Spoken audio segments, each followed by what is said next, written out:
O Saber Direito desta semana vai interessar diretamente aos concurseiros. Nas aulas sobre concursos públicos, você vai ver direitos básicos, ações afirmativas, editais, procedimentos nos concursos, recursos, convocações e nomeações. As aulas são com o professor Max Kolbe.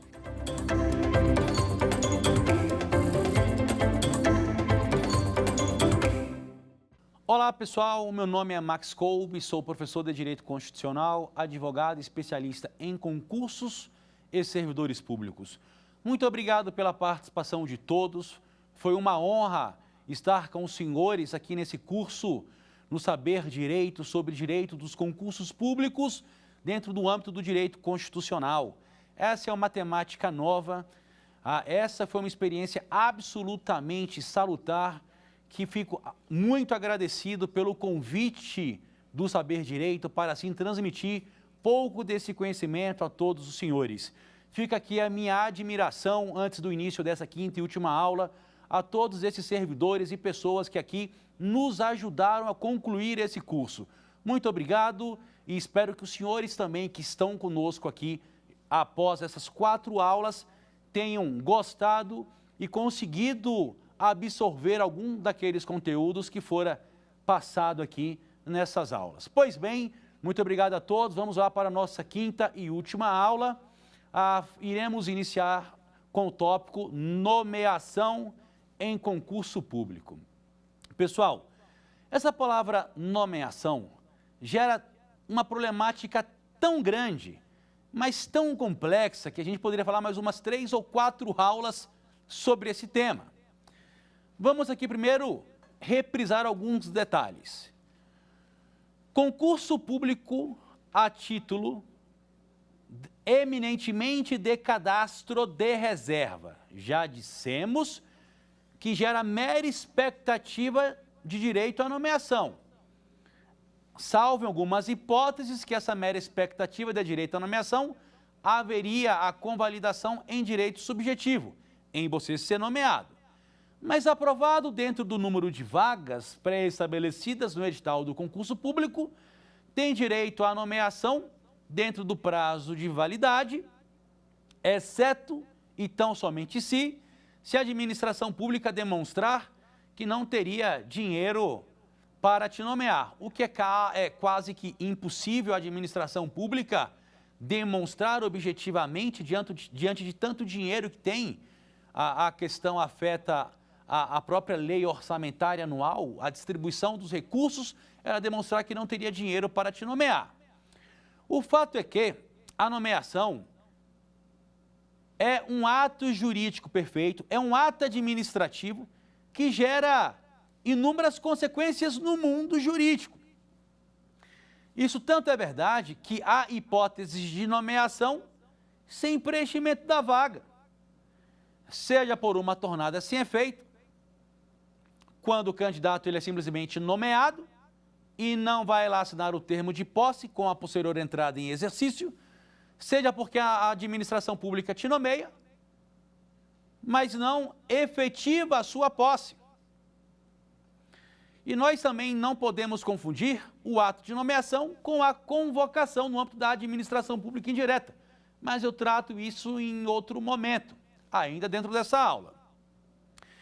Então, o candidato ele realiza um concurso público, ele é aprovado dentro do número pré-estabelecido de vagas ou num cadastro de reserva e naquele prazo de validade do concurso público, que pode ser de até 2 anos, prorrogável uma única vez por igual período, a administração pública, se ele estiver nas vagas, tem a obrigatoriedade de nomeá-lo ou, com a sua discricionariedade, juízo de conveniência e oportunidade, se ele estiver num cadastro de reserva, havendo vaga, dotação orçamentária e necessidade do preenchimento da vaga, ele pode ser nomeado.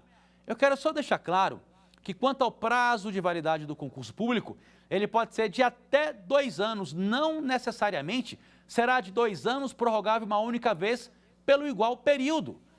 É comum em concursos, por exemplo, da carreira diplomática do Itamaraty, que o prazo de validade do concurso seja apenas de 30 dias. Inclusive, ele nem precisa prorrogar por mais 30.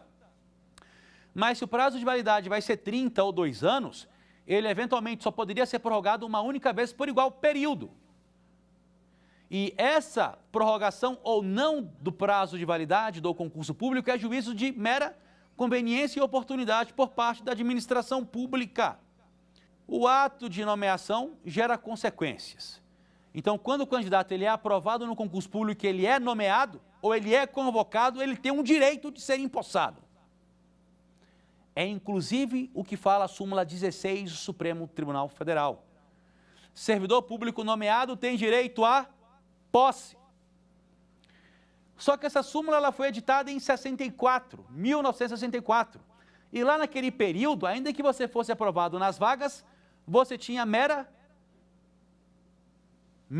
expectativa de direito em ser nomeado. Então, lá em 64, como havia uma mera expectativa de direito, ainda que você fosse aprovado dentro do número de vagas de ser nomeado, o Supremo entendeu na súmula 16 que se você tivesse sido nomeado, você tinha que necessariamente ser empossado. Ou seja, o que o Supremo disse, olha, o candidato nomeado, ele tem o direito à posse, ou seja, o segundo ato administrativo, que é a assinatura do termo de posse, ele deixa de ser um ato discricionário e ele passa a ser um ato vinculado.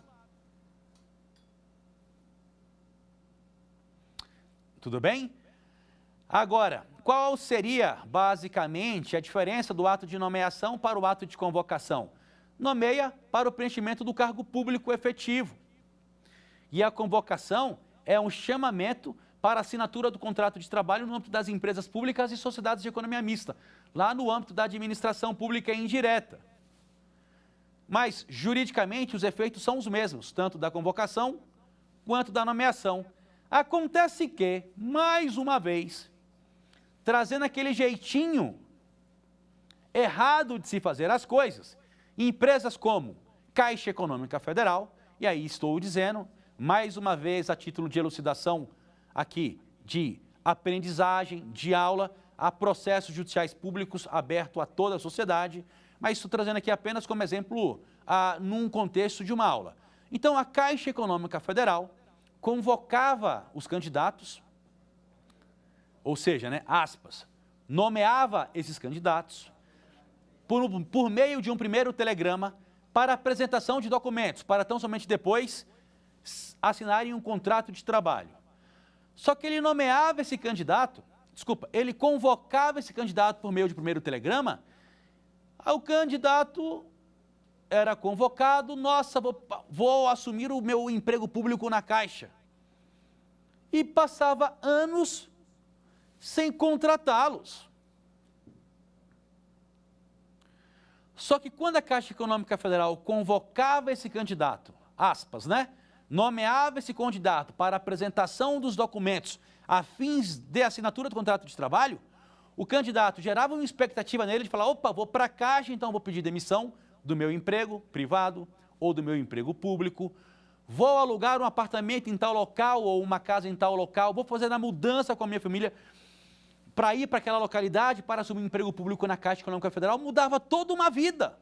Para assumir o emprego na Caixa, a Caixa convocava ele por meio de um primeiro telegrama e simplesmente não mandava o segundo telegrama para ele assinar o seu contrato de trabalho.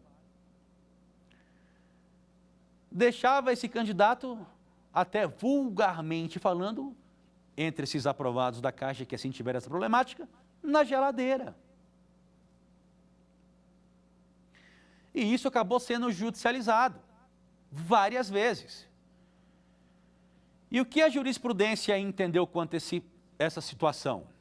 Então perceba, como eu disse, tanto o ato de nomeação quanto o ato de convocação, os efeitos jurídicos são os mesmos, ainda que eu vá nomear para o preenchimento de um cargo público e ainda que eu vá convocar para o preenchimento de um emprego público na administração pública indireta. Então, o que a jurisprudência disse quanto a isso? Olha, se a Caixa Econômica Federal convoca esse candidato, ainda que ele tenha sido aprovado num cadastro de reserva, ainda que ele tenha tido, a princípio, mera expectativa de direito a ser contratado, esse ato de convocação gera um efeito prático de um segundo ato, que é a assinatura do contrato de trabalho, se ele assim for aprovado nos exames médicos admissionais.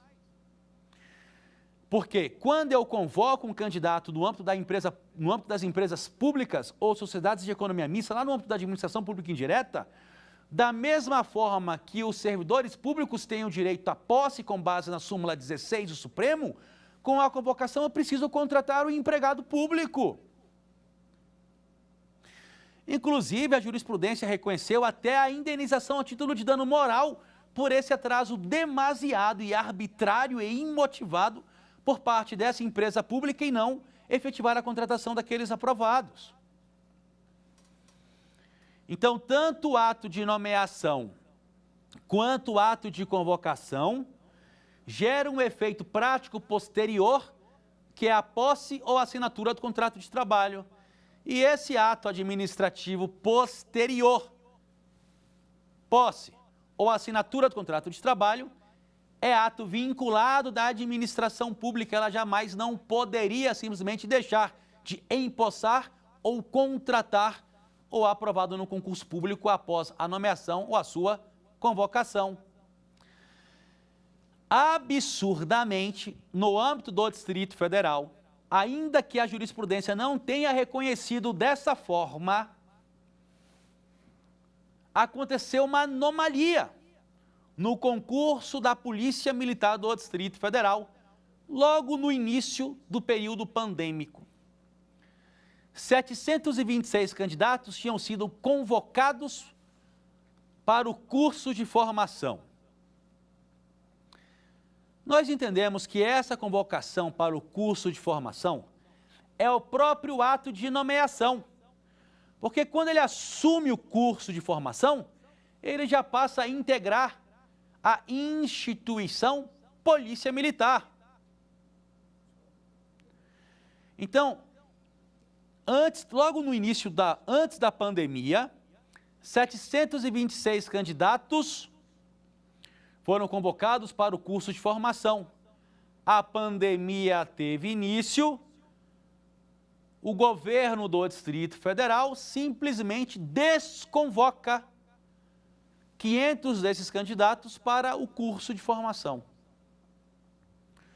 Houve a judicialização dessas ações para que fosse reconhecida a incidência da súmula 16 e o direito adquirido desses mais de 500 candidatos que foram desconvocados para a realização do curso de formação. Até porque, ainda que exista aquela súmula do Supremo 473, que a administração pública poderia tornar nulos os seus atos, eivados de ilegalidade, ou revogá-los por sua mera conveniência, com base na sua discricionariedade, não houve ilegalidade, e ainda que houvesse discricionariedade para revogar o ato, esse ato não poderia ser revogado sob pena de ferir direitos daqueles aprovados no concurso público, que aí não seria hipótese de incidência da súmula. Mas a jurisprudência do Distrito Federal, do TJDFT, entendeu que, levando em consideração a questão afeta a pandemia, a possibilidade de propagação do coronavírus, há questões de estrutura, de distanciamento para a realização das aulas, dentre outras questões afetas que, excepcionalmente, ainda que eles tivessem sido convocados, eles não teriam, então, o direito, ou houvesse um ato vinculado por parte do governo do Distrito Federal de realizar um novo curso de formação para que, assim, eles pudessem ser nomeados e empossados no cargo público ao qual eles foram aprovados. Então, essas ações elas foram julgadas improcedentes, por essas razões que eu já expus, ainda que, posteriormente, o governo do Distrito Federal, ainda no prazo de validade do concurso público, tenha os convocado. Eu, particularmente, achei a decisão da Justiça do Distrito Federal equivocada nesse particular. Porque não há dúvida que quando eu convoco aqueles candidatos para o início do curso de formação, aquela convocação é um ato de nomeação. E aí, por mera discricionariedade da administração pública, não poderia desconvocá-lo, tornando nulo aquele ato administrativo anterior, porque nulidade, ilegalidade não houve. E também não seria hipótese de discricionariedade, porque estaria ferindo o direito daqueles aprovados que já teriam sido convocados. Mas o fato é que, ainda que não tenha, levando em consideração essa questão afeta a pandemia, ter sido julgada procedente essas demandas, e aí me parece que a decisão ela também teve um cunho absolutamente político, talvez mais do que jurídico, o fato é que, na minha visão, levando em consideração tudo o que eu já disse e a súmula 16 do Supremo Tribunal Federal, aqueles candidatos tinham sim o direito, ainda que eles tenham sido posteriormente nomeados, convocados mais uma vez pelo governo do Distrito Federal para o curso de formação, ter o direito a exercer, ter o direito a participar desse curso de formação que eles estão participando, não por ordem judicial, mas por uma decisão administrativa. Tudo bem? Então, só para concluir o estudo da nomeação. Nomeação e convocação, juridicamente, são duas coisas iguais, ainda que nomeação se dá no âmbito do regime estatutário e a convocação se dá no âmbito do regime seletista. A partir do momento que eu nomeio ou convoco uma determinada pessoa, a administração pública teria vinculação em efetivar a sua posse ou contratação. Mas há um tema absolutamente importante ainda quanto à nomeação, que são nomeações tornadas sem efeito e os direitos que gerariam para os candidatos, os próximos candidatos da fila.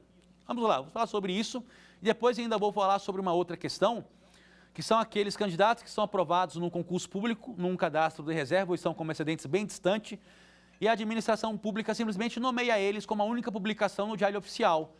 Aí o candidato está lá no Google, certa vez pesquisando o seu nome, e acaba por perceber que foi nomeado. Sabe-se lá em qual ano para o exercício daquele cargo em emprego público, mas perdeu a nomeação por não ter recebido um telefonema, um telegrama, uma comunicação pessoal. Mas vamos primeiro aqui para as chamadas nomeações tornadas sem efeito. O que é uma nomeação tornada sem efeito? Ora, o candidato ele realiza um concurso público, ele é aprovado em, eventualmente, primeiro lugar, só a título de exemplo, e aí ele é nomeado e ele tem um prazo de 30 dias para assinar o termo de posse. Só que ele desiste.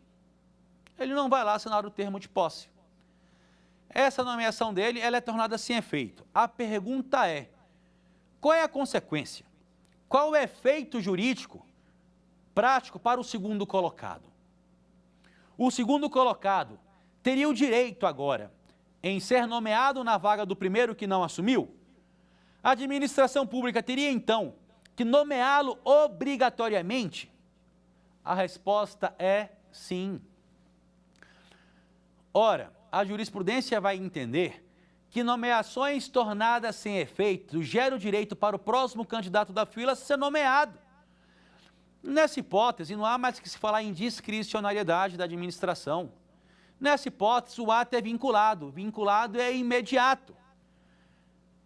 No mesmo ato, publicado no Diário Oficial, que torna sem efeito a nomeação do primeiro candidato, já deve vir ato contínuo a nomeação do segundo candidato e assim sucessivamente. Então, nomeações tornadas sem efeito gera para o próximo candidato da fila o direito à nomeação. Situação interessante é quando o candidato ele é aprovado num concurso público com prazo de validade de 2 anos, numa classificação muito distante, num cadastro de reserva ou como excedente. E esse concurso público é prorrogado por mais 2 anos. Aí lá no 4º ano, ele nem mais lembra desse concurso, ele é nomeado simplesmente com a publicação do seu nome no Diário Oficial. E aí ele perde, naquele prazo de 30 dias, a possibilidade de ir lá, de assinar o termo de posse, porque, com base no regime estatutário, via de regra, você tem 30 dias para assinar o termo de posse e 15 para entrada em exercício. E ele simplesmente, por não ter sido informado individualmente, perdeu. Não foi lá assinar o termo de posse. Passou meses, anos, ele, ao pesquisar o seu nome no Google, descobre que ele foi nomeado naquele concurso público. E aí? Teria esse candidato o direito de ser nomeado, ainda que por meio de uma ação judicial? Qual é o entendimento da jurisprudência nessa hipótese? A jurisprudência vai entender que não seria razoável em casos como esse, onde o candidato ele é nomeado numa classificação muito distante, que não seria razoável exigir do candidato que ele leia o diário oficial, por exemplo, da União todos os dias, nesses 4 anos de validade do concurso público, 2 mais 2, para saber se ele foi nomeado. Não seria razoável exigir isso do candidato. E que também não seria razoável que a administração pública não ligasse, não mandasse um telegrama, não mandasse um e-mail para ele, para informá-lo que ele foi nomeado para o exercício daquele cargo público. Nessas hipóteses, a jurisprudência vai reconhecer o direito dele ser nomeado e assumir o cargo, ainda que o concurso não esteja mais nem no prazo de validade. Ainda que o concurso não esteja mais nem no prazo de validade.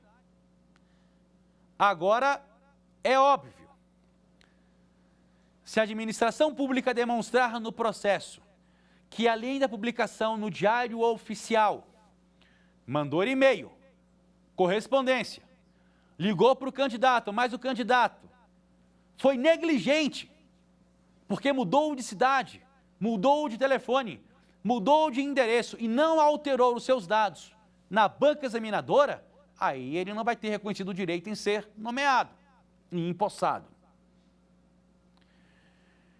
Então, que fique claro, a jurisprudência até reconhece a possibilidade, em casos de nomeação tardia, do candidato judicializar e ter reconhecido o direito em ser empossado. Agora, se a administração pública demonstrar que, além de ter publicado o seu nome no Diário Oficial da União, por exemplo, te mandou e-mail, correspondência, telegrama, e você não os recebeu porque mudou de cidade, mudou de telefone, mudou de endereço, e não informou ao órgão lá ao qual você foi aprovado no concurso público ou a banca examinadora, você vai perder. Aí não tem jeito, aí é negligência sua. Tudo bem? Mas aconteceu um caso bem interessante ainda com relação à nomeação no âmbito do Distrito Federal, em um certo ano, na Secretaria de Educação do Distrito Federal. Um grupo de servidores foram, e assim, foi um grupo bom mesmo, quase umas 100, 200 pessoas, foram nomeados no último dia de validade do concurso público. Então, no último dia de validade do concurso público, determinadas pessoas foram nomeadas. Só que, como eu disse, com a nomeação, qual que é o prazo que você tem para assinar o termo de posse? 30 dias. Nesses 30 dias posteriores, daquelas 200 pessoas que foram nomeadas, pelo menos umas 100 desistiram de assumir o cargo. E aí gerou uma tornada sem efeito. Só que olha que loucura. Essa tornada sem efeito aconteceu quando o concurso não mais estava em seu prazo de validade. A pergunta que eu quero vos fazer é a seguinte: quando essa tornada sem efeito acontece fora do prazo de validade do concurso público, quando o concurso público já está expirado o seu prazo de validade, a administração pública teria, então, obrigatoriedade de nomear os próximos candidatos da fila? Eu, por advogar nessa área e ter defendido esses candidatos, é óbvio que irei entender que sim. Até porque entendo que essa tornada sem efeito deve gerar eficácia retroativa, ao passo de beneficiar aqueles próximos 100 candidatos da fila. Mas essa não foi a interpretação dada pelo TJDFT. Nesse caso específico, o TJDFT entendeu que, em virtude da tornada sem efeito ter ocorrido quando o prazo de validade do concurso público ele estava expirado, não havia mais obrigatoriedade da administração pública em nomear aqueles próximos candidatos da fila.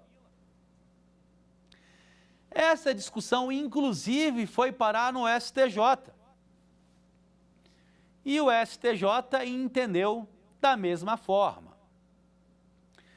Então, olha só que coisa interessante dentro da tornada sem efeito, né? O STJ vai entender que nomeação tornada sem efeito dentro do prazo de validade do concurso público gera direito para os próximos candidatos da fila a serem nomeados. E aqui haveria uma obrigatoriedade, inclusive com uma nomeação imediata após a tornada sem efeito. Porque haveria que se falar aqui em ato vinculado por parte da administração pública. Mas, quando essa tornada sem efeitos acontece fora do prazo de validade deste concurso público, em virtude do prazo ter sido expirado, não haveria mais que se falar na obrigatoriedade ou na vinculação da administração pública em nomeá-los. Interessantíssimo isso, né? Interessantíssimo, porque, a bem da verdade, poderia-se falar inclusive em má-fé da administração pública. Uma fé da administração pública ao passo de querer realizar um novo concurso público. Porque a administração pública tem ciência que quando de uma nomeação, num volume tão grande de aprovados, alguns desses aprovados não irão assumir o cargo. É óbvio que o correto seria, inclusive de bom senso, por parte da administração e dos aprovados, que houvesse uma divulgação anterior de uma possível possibilidade de nomeação, inclusive com quantitativo de pessoas que seriam nomeadas, para que os aprovados no concurso público, e hoje isso está tão fácil por meio de tantos grupos de WhatsApp, rede social e etc., pudesse perquerir ou investigar quem seriam nomeados e quem seriam os nomeados e quem não iriam assumir os cargos. Porque esse candidato que seria nomeado, mas que não tivesse mais interesse em assumir o cargo, poderia fazer um documento formal abrindo mão da vaga para ser entregue à administração pública já para nomear o próximo da fila. Seria o correto a se fazer. Mas no tema afeto a direito dos concursos públicos, o que mais tem é equívocos por parte da administração pública e dos administradores. Até pela ausência de norma regulamentadora quanto ao tema.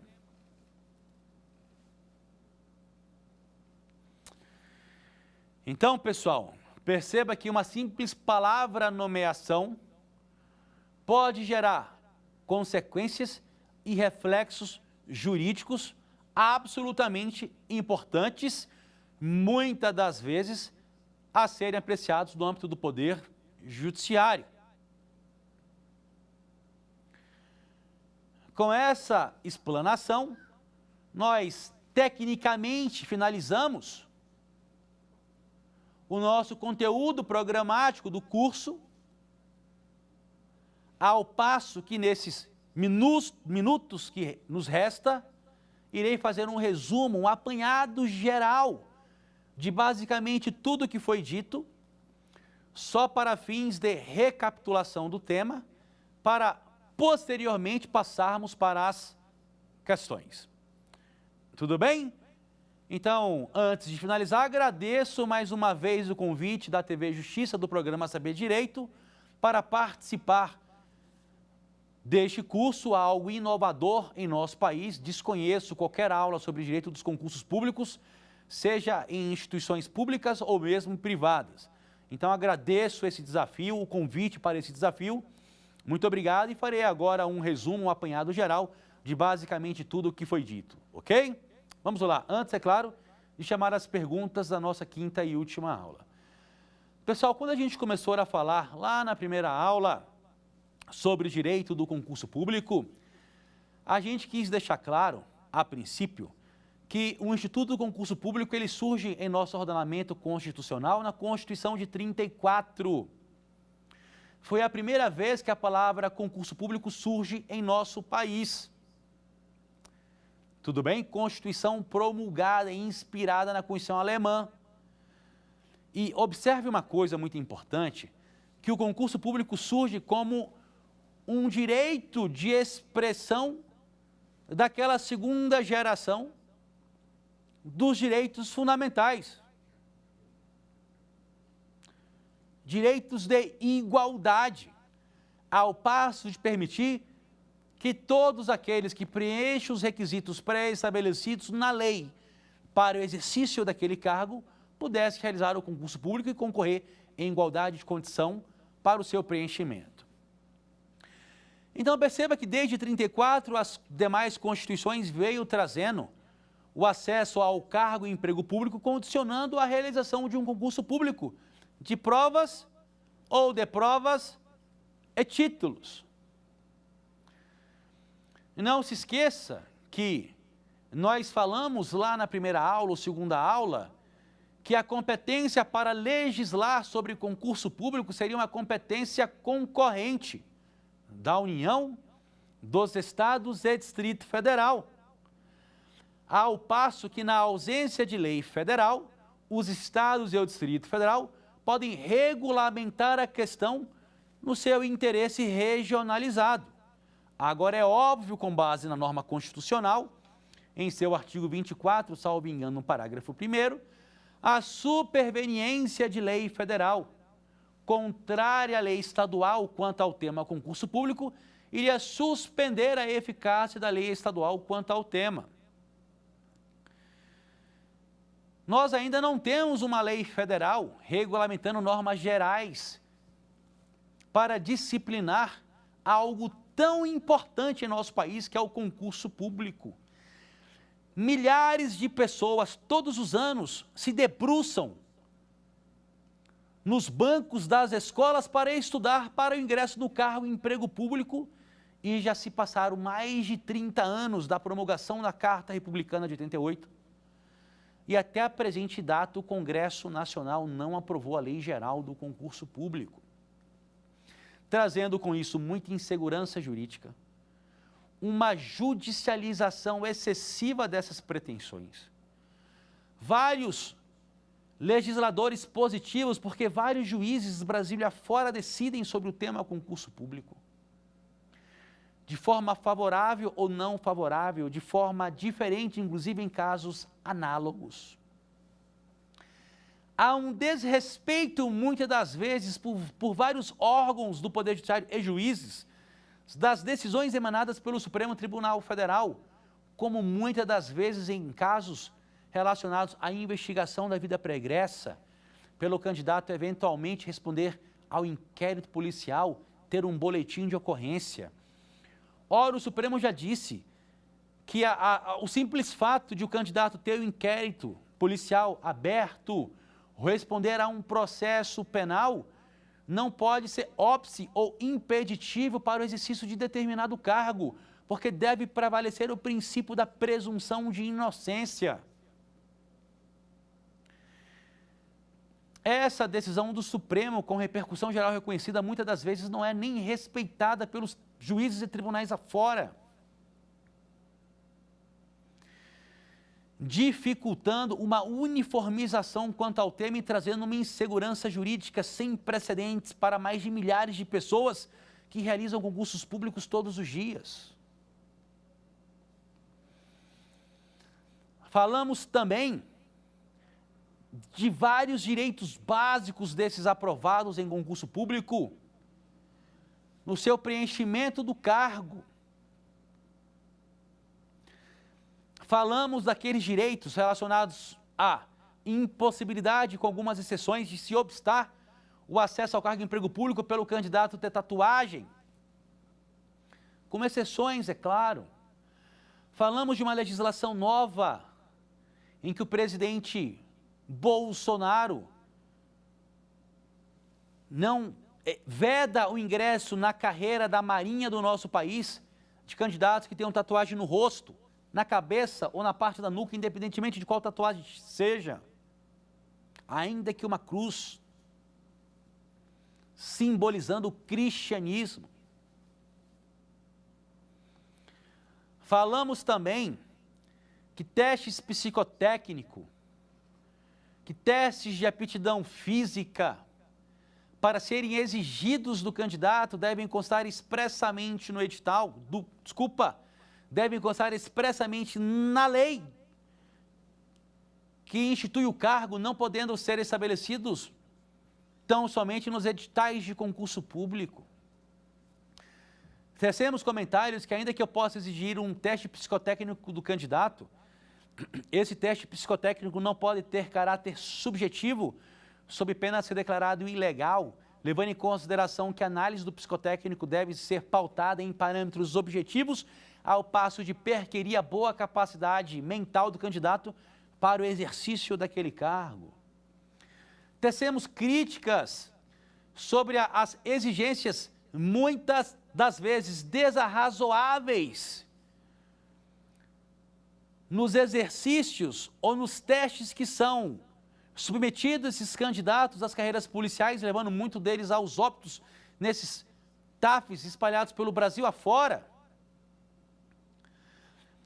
Tecemos comentários de exigências absurdas para fins de ingresso no cargo de emprego público, como, por exemplo, altura, idade, ter X dentes na boca, exame de Papa Nicolau para apresentação da mulher para fins de exercício de determinado cargo, teste de virgindade, dentre várias outras atrocidades, inclusive demonstração de determinado índice de massa corporal para o exercício de determinado cargo, ou seja, se você está um pouquinho mais cheinho, não poderia ser determinado cargo público. Pessoal, isso é absolutamente absurdo. Até porque, como já foi dito no nosso curso exaustivamente, eu até poderia estabelecer limitações para fins de ingresso no cargo de emprego público, desde que essas limitações estejam pautadas na lei que cria o cargo e haja alguma razoabilidade nisso. Como se falar em razoabilidade em se exigir um teste de virgindade ou Papa Nicolau para uma mulher exercer um cargo policial, por exemplo? É claro que isso gera preconceito. É claro que isso gera ofensa à dignidade da pessoa humana. É claro que isso tem que ser abominável do edital do concurso público, e vou além. Deveria, inclusive, se responsabilizar o administrador que inclui tamanha atrocidade no edital de concurso público. Ora, ainda que o Supremo tenha permitido limitações por altura para determinados cargos públicos, especificamente nas carreiras militares, me parece que hoje não se faz mais razoável esse tipo de restrição. Por isso a jurisprudência, muitas das vezes, vai possibilitar que uma candidata mulher com 1,50 m exerça uma carreira policial, ainda que, de regra, a altura mínima ali seja 1,55 m. Eu acho que questões afetas à altura, levando em consideração ao grau de evolução tecnológica que o nosso país chegou, não deve mais ser considerada razoável para fins de impedir que determinado candidato, que determinada candidata não possa exercer determinado cargo público, ainda que na carreira militar ou policial. Isso não faz mais sentido, na minha visão. Falamos também sobre direito à nomeação, cadastro de reserva, hipóteses que haveria convalidação do Instituto da sua mera expectativa de direito em ser contratado em direito subjetivo à nomeação num cadastro de reserva.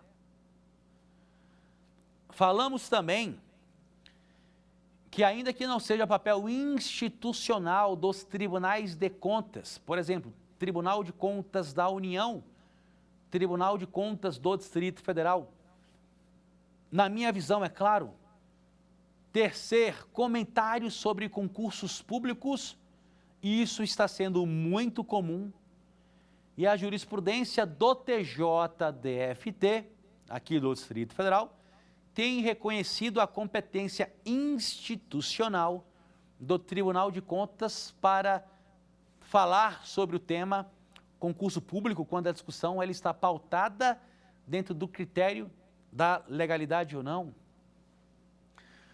Falamos também das ações afirmativas, como, por exemplo, cotas raciais, onde se reserva 20% das vagas para aquelas pessoas que se autodeclaram negras, de cor preta ou pardas, para fins de ingresso no cargo de emprego público. Falamos que essa é uma lei de cunho temporário, tem um prazo de validade de 10 anos. Falamos também que concursos públicos que tenham 3 ou mais vagas, já se deve reservar tal percentual para um cotista.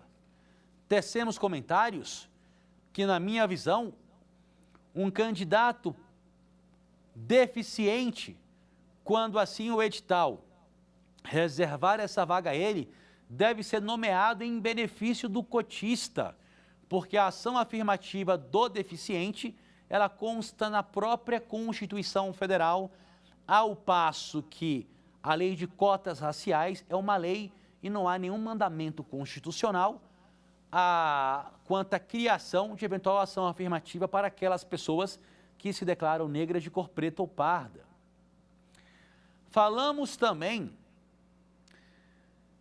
que esse percentual de reserva de vaga para os deficientes, e aqui eu já não concordo muito, deve ter um mínimo de 5%, tanto no âmbito da administração pública direta, suas autarquias e fundações, de 5% a 20%, bem como também no âmbito da administração pública indireta.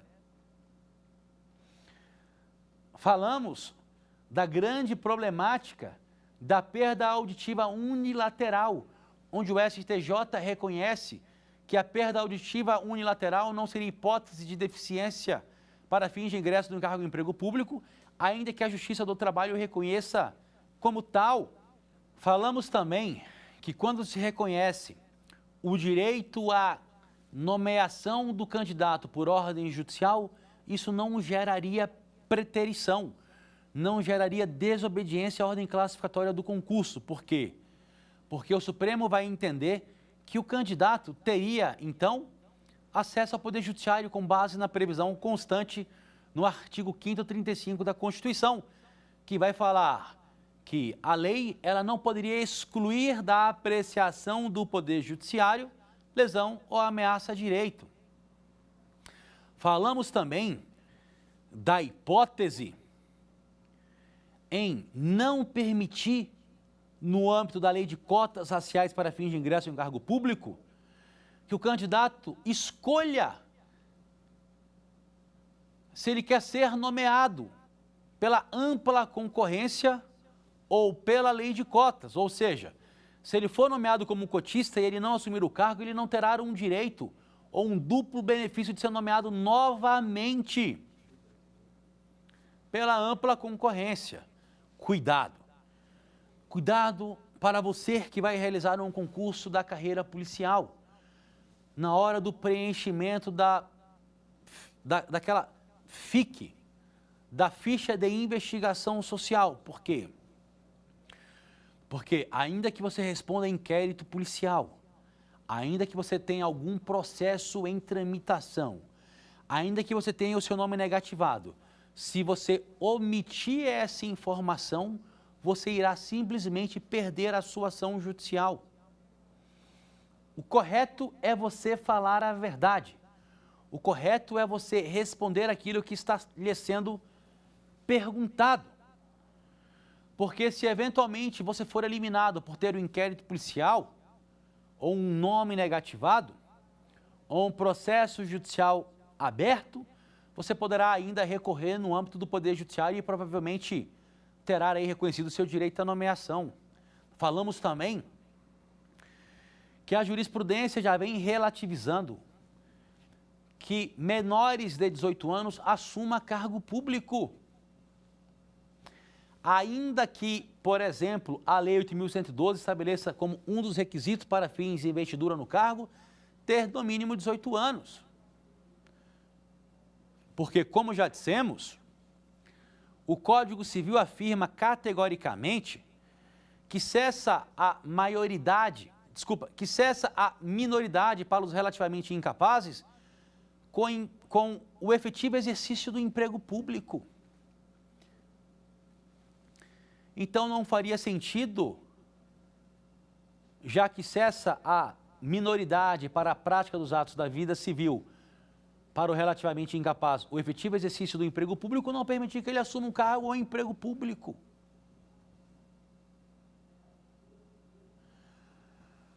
Falamos também dos contratos temporários, e aqui é muito importante estabelecer uma maior atenção para isso. Veja, eu disse aos senhores que aprovados em concurso público dentro da vagas têm direito à nomeação e que aqueles que estão num cadastro de reserva teriam mera expectativa de direito.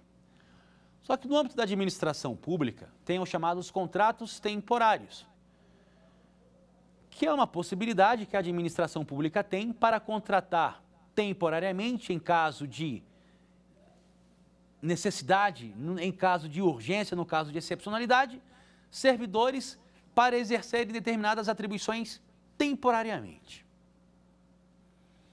Acontece, inclusive, há inúmeras ações diretas de inconstitucionalidade julgadas no âmbito do Supremo Tribunal Federal, que se reconhece a inconstitucionalidade dessas leis por ausência da excepcionalidade da contratação do servidor temporário, pela ausência, inclusive, do lapso temporal curto para o preenchimento daquela vaga por um temporário.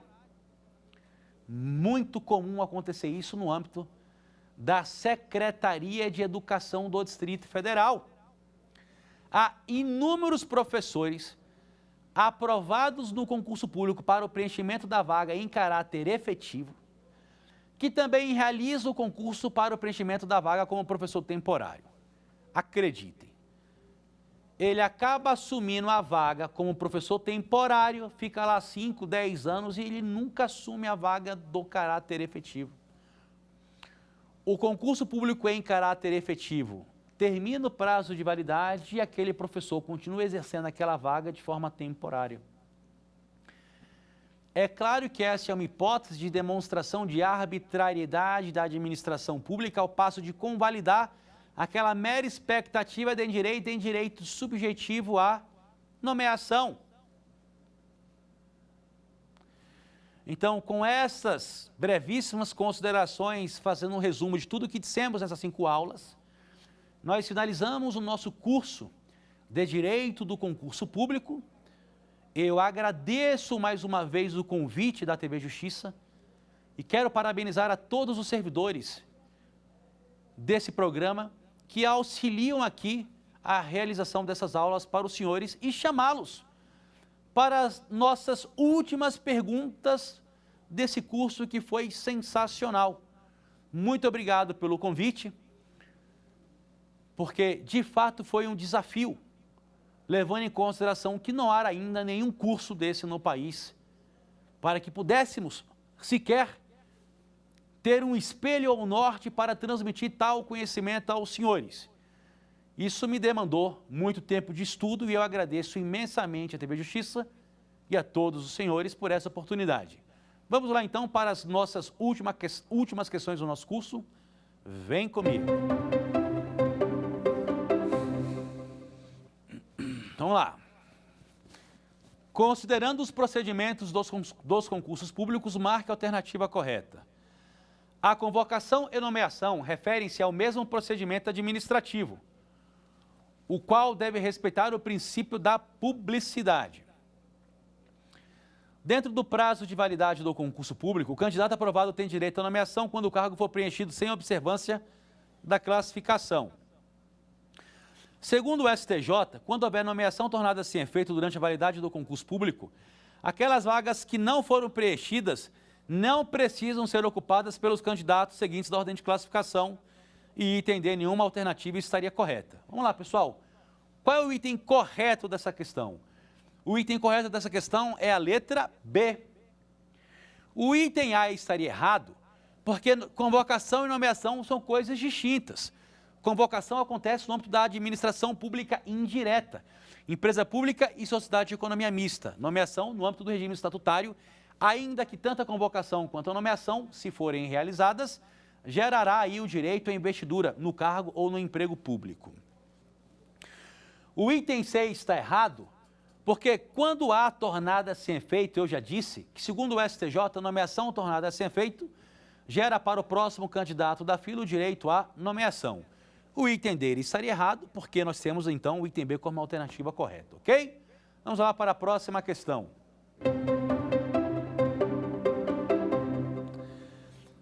Vamos lá. Acerca das nomeações, marque a alternativa incorreta, ok? A nomeação é uma forma de provimento de cargo público, assim como a promoção. B. A nomeação para cargo de carreira ou cargo isolado de provimento efetivo depende de prévia habilitação em concurso público de provas ou de provas e títulos, obedecida a ordem de classificação e o seu prazo de validade. E C.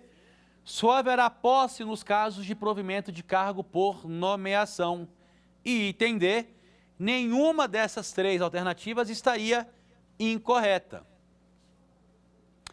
E aí, pessoal, qual que é o item correto dessa questão? O item de letra D. Perceba, nenhuma dessas alternativas elas estão incorretas. Por quê? Porque as três alternativas elas estão absolutamente corretas. Vamos lá então para a nossa última pergunta do curso. Com base nos requisitos básicos para investidura em cargo público estabelecidos pela Lei 8.112 de 1990, assinale a alternativa correta. A quitação com as obrigações militares e eleitorais e o gozo dos direitos políticos não estão entre os requisitos básicos para investidura em cargo público. Isso está lá no artigo 5º da Lei 8.112. Vamos lá. Item B. É preciso que o candidato tenha a idade mínima de 16 anos para exercer a possibilidade de investidura em cargo público. Item C. A Lei 8.112 de 1990 exige a ausência de condenação penal como requisito para investidura em cargo público. E item B, nenhuma das alternativas. Pessoal, qual que é o item correto dessa questão? É o item de letra D. Tanto a alternativa A, B e C, elas estão erradas. A alternativa A está errada quando fala que não estão entre os requisitos básicos para investidura no cargo a quitação das obrigações militares e eleitorais. É um requisito com base na 8.112. A B. É preciso que o candidato tenha idade mínima de 16 anos. Falamos aqui exaustivamente que a idade mínima, ainda que possa ser flexibilizado judicialmente, é 18 anos para investidura no cargo. E item C, a lei exige a ausência de condenação penal como requisito para investidura em cargo público. Ela não exige, inclusive, você que já foi condenado por um determinado crime, pode, inclusive, exercer determinado cargo público se já tiver pagado ou cumprido a sua pena sem nenhum maior inconveniente. Pessoal, eu finalizo o meu curso de Direito do Concurso Público dentro do Direito Constitucional. Agradeço imensamente a participação de todas e o convite, mais uma vez, da TV Justiça e de todos que estão aqui auxiliando na realização desse curso. Muito obrigado a todos e nos vemos até uma próxima. Quer dar uma sugestão de tema para os cursos do Saber Direito? Então mande um e-mail para saberdireito@stf.jus.br ou entre em contato pelo nosso WhatsApp. O número é esse que aparece na sua tela. Você também pode estudar pela internet. Basta acessar o site tvjustiça.jus.br ou rever as aulas no canal da TV no YouTube. TV Justiça Oficial.